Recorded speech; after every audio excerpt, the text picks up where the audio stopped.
Hey guys, this is Artur from PI Soccer, and I welcome you guys today for the first episode of our podcast.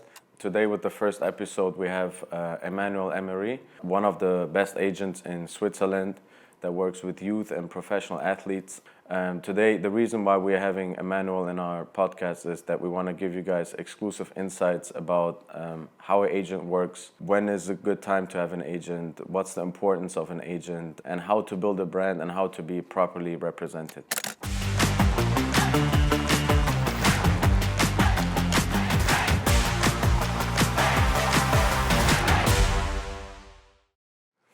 So, Emmanuel, when first, I think I'm interested the mostly is how you got to be an agent. Yeah, actually, I'm a former soccer player, and I always have been involved in sports. I also launched a futsal club in Switzerland. Oh, wow. So I also was the president, the coach, the trainer from the beginning till I left. So I really was always involved in sports business. And I think to become a sports agent, first you really need to be involved in sports, and then you need to have a proper education. So I went to law school in Switzerland. I graduated from the law school from Fribourg. Then I went to Berlin as well, where I did a master also in law to improve my German, because we need to speak pretty well in German in Switzerland as well. Yeah. Then I came back to Switzerland to finish my law degree, and I passed my bar in Switzerland. And then I really wanted to get more, I would say, skills in sports. So I did a master in sports business at St. John's University here in New York. And that's where also I learned a lot about, finance, marketing, digital strategy in sports. And I think it was really helpful for my current work as an agent.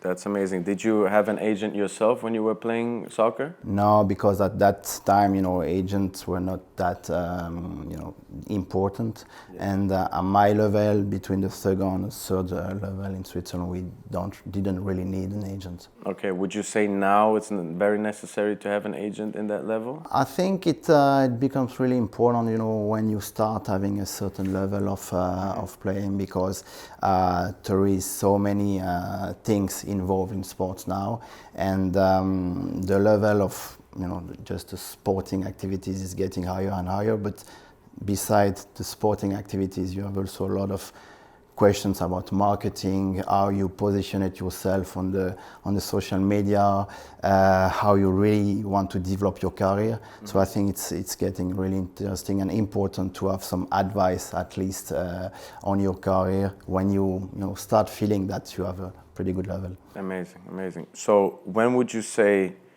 is the necessity of an agent? When does it start for you? Is it more playing youth academy around 13, 14, 15 years old, or is it more closer to the men's professional team? I think it depends also what we want to offer to the players, to the parents. Sometimes I have parents that come to me and they say, my kid is really good at football, he's 5. Yeah. I'm like, maybe it's a bit early now. Yeah. But I think now it's really important when the parents also maybe need or feel that they need some advice. Mm-hmm. So I would say it could be between 14 and 15 and 16.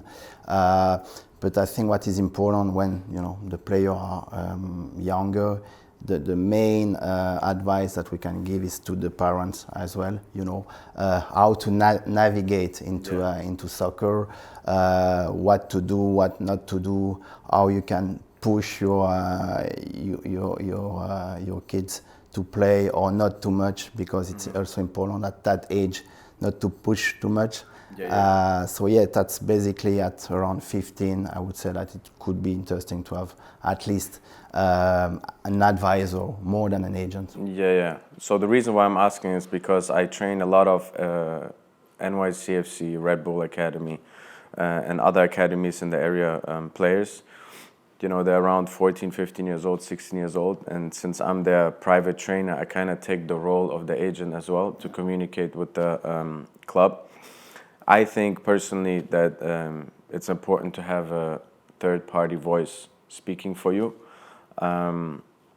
So when it comes, in terms for you, you just said a very important point for me, starting not too early, right, and not pushing too early. What are some of the red flags you see when that it's too early? When do you start recognizing that this is a perfect time? I think it's a perfect time when you feel that the player is having a really good level. The clubs, they really want to help him to develop further. Maybe you already have some clubs from other clubs or clubs from abroad that contact the player, contact the parents. And I would say that at that time it could be really important to have, as you said, a third party talking for you. But also I think sometimes just to help the parents to navigate this, because maybe you don't need to have the player already having some first negotiation or first touch for a pro contract, but maybe the player is already good and the parents, they don't really know how to handle that, because it could be also a lot of pressure, because as we know, there are a lot of money now involved in soccer, in sports, but especially in soccer, and maybe sometimes for the parents it's not easy to understand exactly how it works, because what is an employment contract, what is a transfer agreement, how do the player make money, all the parents, they don't really know how it works. So I think the earlier they know a bit how it works, the better it is as well. Amazing. So we mentioned before that you don't just work with soccer players yourself, right? Yeah. You work with other athletes. I think you also have some Olympia athletes, so very high level. Is there a big difference from other sports to soccer? Yeah, so I work with a lot of individual athletes. They could be ski racer, rowing, climbers, track and field. So it's kind of goes a bit everywhere. But what I like is, what we do and what my agency does for those athletes. It's to work on the whole partnerships acquisition. So work with sponsors. Nice. And the whole public relations services. So we try basically to position the athletes at the best level, to be able to develop their own brand and then to work with worldwide brands. And that's what is really interesting in this job. And you could be from, would say like a minor sports, but if your brand is well developed, if you position it pretty well on the social media, I would say on a marketing side, you can generate a good revenue working with the brands. And to come back to your question, with the difference between soccer and other sports, I think the main difference is that I would say the ecosystem, because in soccer you have to be involved and to talk to the clubs, to talk with the federation, national federation, to talk with a lot of people involved, and that's maybe the main difference. If you take like an individual athlete, you're more, like on a one-to-one relationship with him. And in football, soccer, you always have to talk to the clubs, to talk to the president of the club, to talk to the coach, to talk to the sports director. So a lot of people are involved. It's a bit different. Yeah, just to give you a little bit of a story, because while you're talking, I was just regretting while you talk. So when I was playing in a professional level, I was still in the second team of Werder Bremen. I remember there was the time when around Instagram was becoming more popular, and I'm not the biggest social media guy, so we have the Instagram people coming into the locker room saying, or the media person from Werder Bremen saying, everyone give your Instagram handle because you guys are going to be verified. And I'm like, don't worry about it. And then he comes second time, just trust me, just give me the name. And I never was able to get the verified page because I didn't see the importance of it myself. Now a couple years down the line, I'm not playing anymore.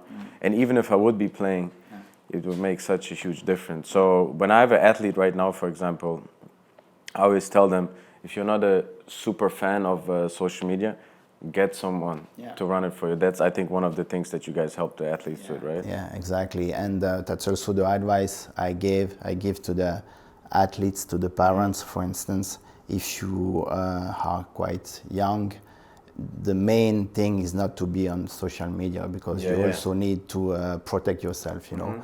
So that's also a part of my job, to determine when is the best time to go really out and to be on social media.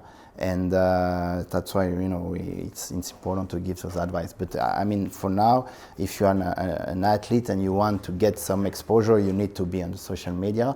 But you need to be on social media and to do it properly. And that's why I think, you know, the advice of an agent, of a marketing agency are now really important. You know, if you also want to show, if you're a young soccer player, that you are really committed to soccer, to football, you shouldn't show that you go out with your girlfriend or you go out with your friends or blah, blah, blah. You know, you need to show that you are focused on football. That's also what people want to see. You know? So one of the key questions that I have. So when you, I don't know what scout. Maybe you can tell your story a little bit, how you guys scout players, if you do it or you have your scouts.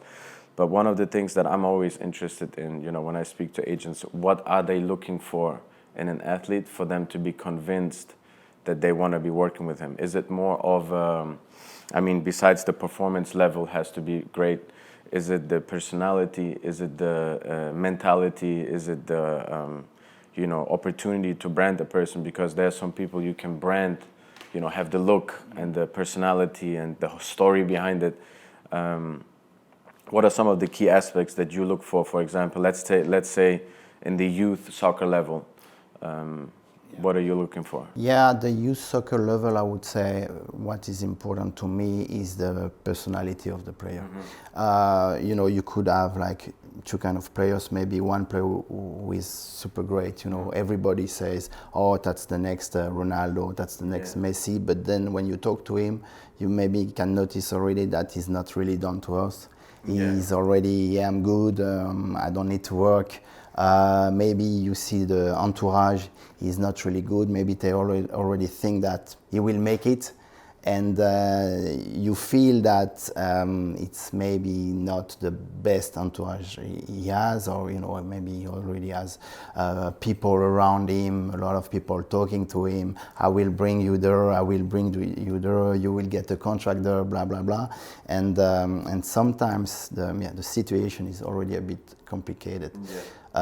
Doesn't mean that he's not a great player that we would like to sign. But what I like is first the personality. Obviously, he needs to be good. But sometimes, you know, you can take a player that is maybe a bit less good than other, but the guy, he really wants to work. He is confident. He knows that if he wants to succeed, he will have to work hard, to even work harder than everybody else. And also what I like when you talk to, for instance, young players, when you talk to the parents, I like when the parents are like, I like that my boy is playing, I do everything for him, but I know that it's gonna be super difficult to achieve something. We will do everything for him, but he needs to work, you know. And I like that, you know. When you talk to the entourage and they say, yeah, he's good, he will anyway make it, blah, blah, blah. It's already a bit, you know, complicated. So when you talk about entourage, obviously you talk about the people around you. What would you say is the parents, what kind of role does the parents have? You just mentioned that the parents, if you see that they have a healthy mentality towards the development of the child or of the player, you're more keen to work with them. But, you know, just to give you a little bit of insight I'm experiencing so many parents destroying the kid very early by portraying their motivation onto the kid, and the kid is not even there yet. You know, it's like too early, too many things. So maybe you can explain our audience the importance of parents. I think that would be great. Yeah, I think that's exactly that. What is important for a young player who is good at football, at soccer, what is really important is that the parents, they have confidence in the player, but also confidence in the coaching staff, for instance, you know, because if the player goes to an academy or to private coaching, they need just to trust them, you know, and they don't need to push more than the academy does or the private coach does, because it's at early age, it's enough, you know. You cannot do more than, you know, and that's why sometimes I tell parents, yeah, he's a great player, but we're not there yet. We are just here at the beginning of kind of, you know, everything. So let's just be patient. Let's just enjoy, you know, this moment of nice football, because when they're young, you know, it's nice to watch them. And when we will feel that, you know, things are moving good in the right direction, we can start pushing a bit more. But at the beginning, you know, we just need to let them enjoy and to trust the coaching staff, you know. Yeah. So what I see is a lot that parents are very, they switch a lot. You know, they are not sticking to one plan, which for me, I think is a huge mistake. So, you know, I'm a private trainer, and there's a lot of private trainers out there, actually great private trainers around here as well. And when they work with someone and it does not work within 6 months, they switch to the next one, or they do both, which I think for a kid, maybe you can give your opinion on it. I think for the part that is very important for me is consistency. You know, trusting one coach, working with one coach, besides your team development. So I really believe that there's 3 aspects to development. One is the collective, having the right team environment, you know, being at the competitive edge, but in a healthy environment, and be playing, not sitting on the bench. You know, you can be playing for NYCFC, but just sitting on the bench. I would rather have you play for another academy, but play. Then the private training with one trainer that can give you, that you trust, that works on your individual skills and mentality. And then the other aspect is just being alone with the ball a lot, especially in the young age, you know, spending enough time with the ball. When I was playing, this was a huge part. I think you can, you know, especially being from Europe, you can tell our audience how important it is. I think every kid spent a lot more time with the ball alone. Yeah. I don't see that a lot. Everything is in collective. Everything is it has to be organized and has to be super planned. So maybe you can give your opinion a little bit. Yeah, no. So first to go back to the, you know, being alone with the ball and, you know, experiencing the game by yourself, you know. Also, I think what is important, I think at our time was maybe cool because we played a lot outside just with friends, you know, like playing like, you know, crazy free play, you know. And I think that's also what makes, you know, great players, because when you feel free on a pitch, you can really show who you are, you know. And something I like, it's when a player like young, he makes his own choice. He decides also if you want to dribble or not, you know. I think it's really important when you're young to feel free, because already quite early later you will have some, you know, like strategy, you will have your coach to tell you how to play and blah blah blah. So I think when you know, younger, it's important to play just to enjoy. And you know, now you have a lot of coach saying quite early, make the pass, but sometimes just keep the ball and, you know, enjoy express yourself, and you will have time later to make the pass, you know, at the right time. But at the beginning, it's important to also increase your task, your skills with the ball, you know. And then going back to the, you know, consistency, I think that's the key word, because it's consistency when you are young, but also when you're a pro player. Because you can sign a contract when you're 18. Okay, great, sign a pro contract. But maybe you do 1 good game, 2 good games, 3 good games, and then it's over because you didn't have this consistency. And if you don't, you know, keep working hard every day to keep this consistency, you won't make it. Even if you have like a great season, if the next season you don't start the season based on what you did, on what you achieved, you will lose this consistency, and it will hard to be back at the top level, you know. Totally. So consistency is the I would say the main word, and then actually I think the trust into the staff. I experienced myself some clients that wanted to change from management because they felt that it didn't go quick enough. They felt that they needed to change the club or to go to a better club. I respect that, Yeah. But I also called my agency Step Sports because I like to go step by step. Yeah. And I think it's something that you can really have in every part of your life. Just going step by step, and in sports, building your career, building your brand, just going not slowly, but achieving all the right steps. I think it's really important. So I think once parents decide to work with either a manager, an agent, a private coach, they need to take time to make that decision. Which agent, why it is agent, which coach, why it is coach. But I think once they have made the decision, they have talked with the coach, they have talked with the agent, they have talked with the kid.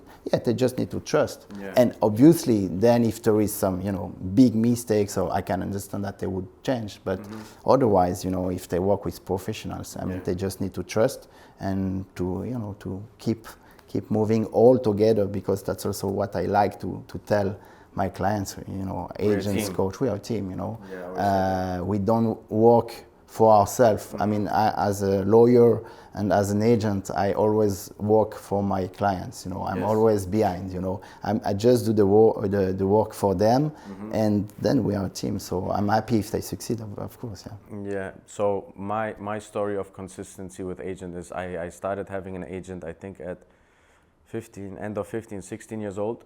This was when the first contracts starting to kick in, and it was always a combination of an agent. He played the World Cup against Pele and stuff, very experienced guy, and then also my father. So I had so many offers, playing youth national team, to switch agencies at all times and having big players. But my story is that I played up until 18 years old, U19 level with Hamburger SV, and then having a little injury that threw me off, I decided to go to college, which was also a decision by my agent to get your education first, to be safe afterwards, because that's something that I think that is not talked enough about, what's after the career or the security. And then playing Division II soccer, and then still being able to sign Bundesliga after, because I still trusted into the same guy, proved for me that if you trust one agent and you go do your job as a player, that you will be rewarded, So I think that's a big lesson for our audience, finding consistency, because there's a lot of back and forth, left and right, every single day. If one game goes bad, I get text messages like this. Artur, I need you to work on this. I need to work on this.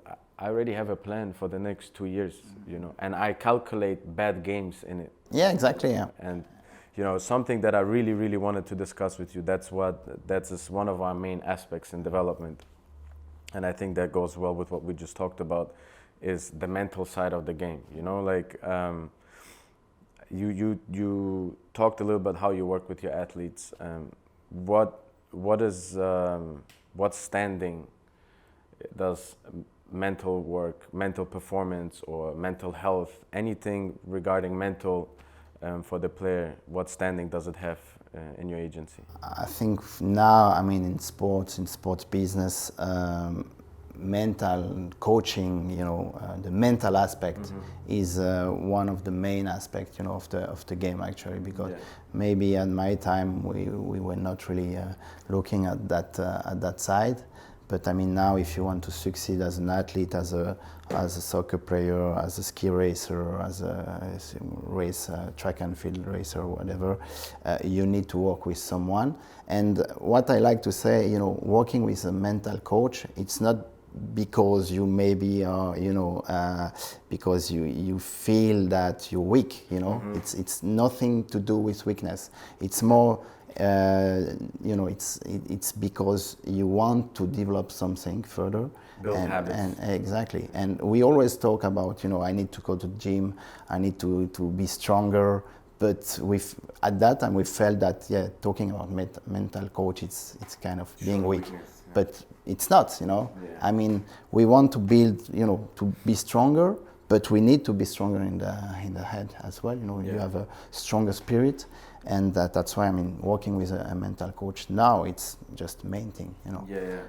So when I was playing, like you said, it was kind of, almost forbidden to be talked about mental coach. But then if I'm thinking back, everyone had their own ways of working with the mental coach. Like, for example, my roommate in youth academy was Heung-min Son from Tottenham. So I think everyone knows that, looked him up and stuff like that, knows that he has his father as a very important role, which was a former professional and a military guy. So, and I saw always, because I was training with them together, how the dad was, I don't understand the language, but he would always show this, and I asked him, I said, son, everything is okay? And he says, no, my dad emphasized on telling me that the mind carries your body, like always have the idea first and then your mind will follow. And I personally went through all types of mental training, from hypnotherapy, from mental performance, just one-on-one, from psychologists, and not because I had a problem. It's just to make sure that I built the right habits, because I think that we can train our quads, we can train the speed, but the brain is the most important muscle, and nobody talked about. So I do agree a lot. So when let's say you have a youth athlete that is, very talented and he's going on to the pro level, let's take soccer as an example. How often do they do mental training? It depends always about, maybe the need. If they feel they need to work on specific situation, for instance, or if they just need to talk to somebody before game or after the game or before a specific occasion. So it really depends, I would say, on the players and on what they need, and on the personality of the players as well. But it could be from 3 times in the week to more, or to only 1 time just before the game. They call the mental coach and they try to visualize the whole game together. So it really depends.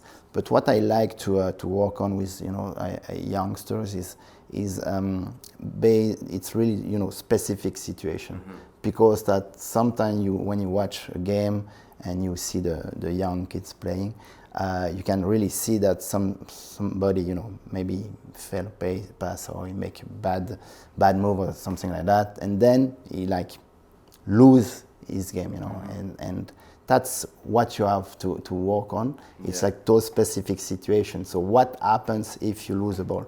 It's not that bad, just take the ball, react, take the ball, next ball, you make a good pass and you're back in the game, And that's, this specific situation I really like to work with a mental coach, because it helps really the players to improve their games in specific situations. Yeah, so when I stopped my career, I was doing an internship at my old club, Werder Bremen, and I went through all departments from the Bundesliga all the way to the U12s. And one of the things that really shocked me was that how they scouted players with putting one half of a full game and mute, because I asked them right away, I said, why is the game not loud? And then they said, because we want to focus on the body language of the player. And then they had a red circle around one player, and that red circle would follow them, and you could see if he does a bad pass, head goes down. That's, for example, one of the keys where they said, okay, here we have to now see how if every pass affects him, we probably won't take him, because there's so much to work on, where if we're taking him at U16, until U19, we don't know if we're gonna fix it, you know. So that was very eye-opening to me. Body language is very, very big because I always give him the example. Even if you go to school and you didn't do your homework, you have to act like you did your homework. You don't want to be caught right away. So, you know, even if you don't feel well, or even if you make a bad pass, you know, stay straight, like nothing happened. And, you know, soccer is a very fast-paced sport. So the only thing they can do is react, have a good reaction to the bad action that happened before. That's exactly that. I have you know one case where you know the kid is super good, technically super strong, Yeah. but he has this maybe habit not to go back, or you know not to give everything in every actions, Yeah. and maybe you can feel that he's not 100% committed. Yeah. Which is not the case. It's just his habit of moving and of playing actually. And but that's something obviously needs to work on, because when the coach sees that, or you know the scout sees that he's not, they feel that he's not committed, which is not the case. But body language means a lot. Yeah, that's for sure. Yeah. So I think you know, talking about the mentality part, I think it's one of the main questions that I also have is what are some other red flags that you see in a player besides body language, or reaction to the ball, or you know, having the entourage? Is there any more?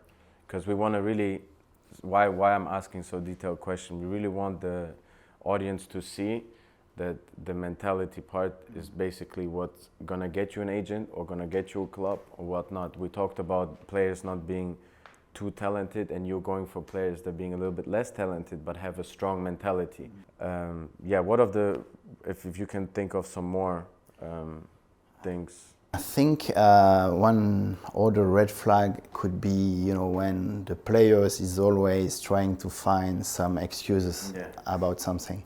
It's not me, it's the other guy, it's not me, it's the coach. I don't play that position, I usually play that position. And, you know, always trying to find something to excuse some, you know, because maybe he had a bad game.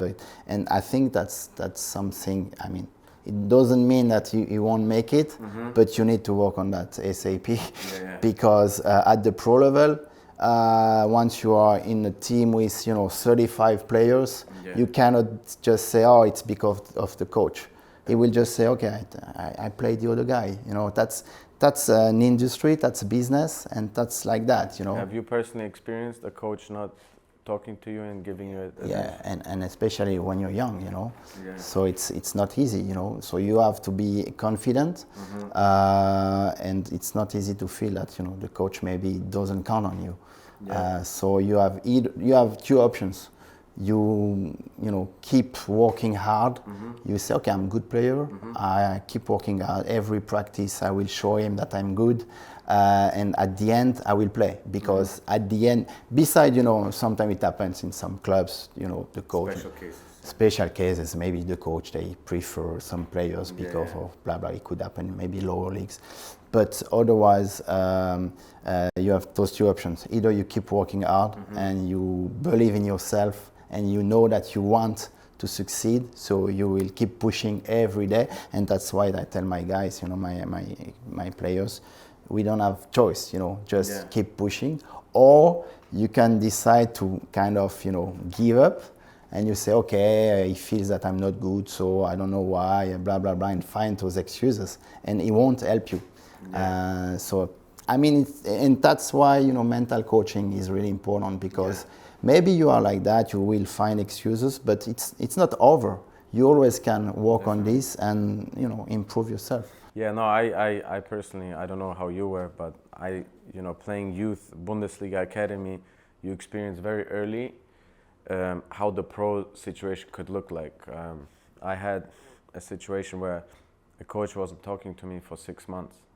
And a very funny story I tell you, in the U19, I had a coach. I came from Werder Bremen, U19, I had a little bit of an incident due to national team, and I transferred academies to the rivals. They took me in, they let me train with the professionals, Van Nistelrooy and all of them. I was super happy. I thought the club loves me, you know, like I was like, okay, now I'm gonna be pro. And coming preseason, we get feedback about the preseason, and the coach says, you know, you did great, very important part of our defensive line and stuff. And then he didn't play me for 12 games. So I was, you know, the office was there. I walked by the office on purpose. Maybe he gonna say something, find conversation, but nothing, you know, nothing. And that was for me very, like, very, very important key lesson that, you know, I'm just, in the end of the day, I take it personal, but I'm a product. You know, I have to understand that early. And how we got into a good relationship was also funny. His name started with an S, and I had a best friend, also his name started with an S, and we had was the BlackBerry time. So I get a text message at some point, Artur, we want you to come to a one-on-one session before the team training is gonna start. And the assistant coach and him supposed to do the one-on-one session with me. The assistant coach, by the way, is the head coach of Ghana right now, Otto Addo. So he was in the staff. So I get a text message, and he's saying, Artur, come to the individual session. So I was so mad and frustrated from 12, you can understand, right? It's like 12 weeks of not being even looked at. And now they want individual session. What happened, you know? So I'm frustrated. I text my best friend. I'm like, yo, this, you know, I curse and everything. And I send to the coach. And after, I have heart attack. And I see, and I get text message back, I see you in 30 minutes, you know? So I come into the facility, and he do a meeting with me. He didn't even let the assistant coach be in, because the assistant coach usually has the role of being closer with the players, you know, and the top manager is like a little bit distant, makes the decision. So the first thing he tells me is, he was like, you know, I realized you respected our opponents too much. You know, we play Dortmund, we play Hertha Berlin and all of these Bundesliga youth clubs, and he was like, and you showed them too much respect. Now that you sent me a text like this, shows me you don't even respect me. So if we play against Bayern Munich, I know you don't care about the guys anymore. So I got you to the point where I wanted you.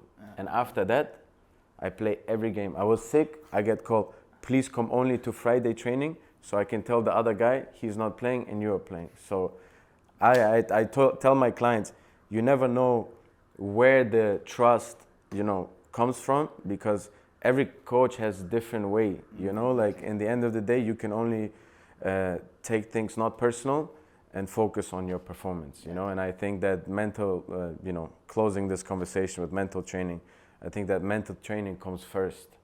And then, you know, that being able to be transitioning into effective team training and, you know, working by yourself, having a healthy individual training routine, I think that's and a good agent that knows how to represent you and, you know, explain your feelings and your needs to the club.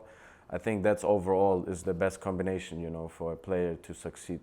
And I think it's important, you know, because I have the case now for young players from abroad in a country in Europe.